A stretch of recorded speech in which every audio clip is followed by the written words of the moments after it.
Hi friends, welcome to the story spot. ఇవాళ విశ్వాసం గల ముంగీస కథ విందాం. దేవశర్మ అనే పేద బ్రాహ్మణుడికి లేక లేక చాలా కాలానికి ఒక మగబిడ్డ కలిగాడు.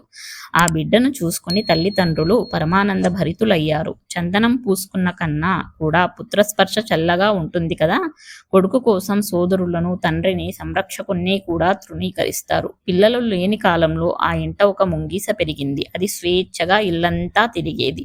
అది వరకు దాన్ని తమ బిడ్డలాగా చూసుకున్న బ్రాహ్మణ దంపతులు ఇప్పుడు అది తమ శిశువుకు ఏం కీడు చేసిపోతుందో అని భయపడసాగారు.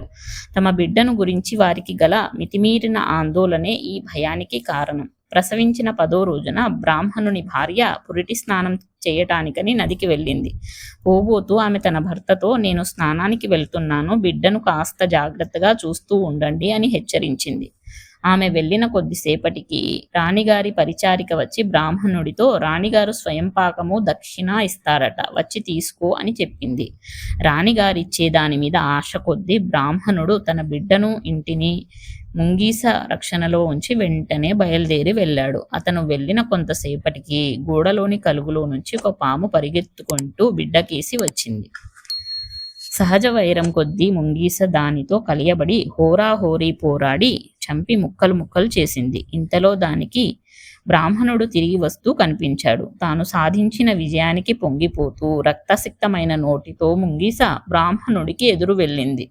బ్రాహ్మణుడు దాని నోట రక్తం చూసి అది తన బిడ్డను చంపిందనుకొని మరో ఆలోచన చేయకుండా తన చేతికర్రతో ముంగీషను బలంగా కొట్టి చంపాడు.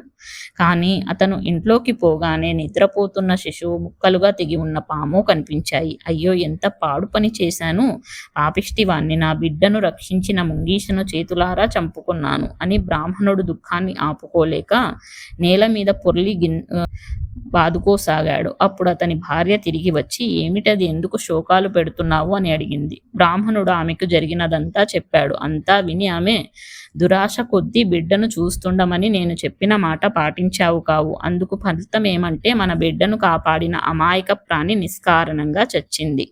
ఆశ ఉండవచ్చు గాని దురాశ దుఃఖం చేటని మన పెద్దలు ఊరికే చెప్పారా? దురాశ గలవాడి నెత్తిన చక్రం ఎక్కి తిరగలేదా అన్నది. ఈ కథ నెక్స్ట్ వచ్చే స్టోరీ స్పాట్లో విందాం. ఫ్రెండ్స్, కథ నచ్చితే లైక్ చేసి, షేర్ చేసి, సబ్స్క్రైబ్ చేయండి. ఇంకో కథతో మళ్ళీ కలుస్తాను. బాయ్.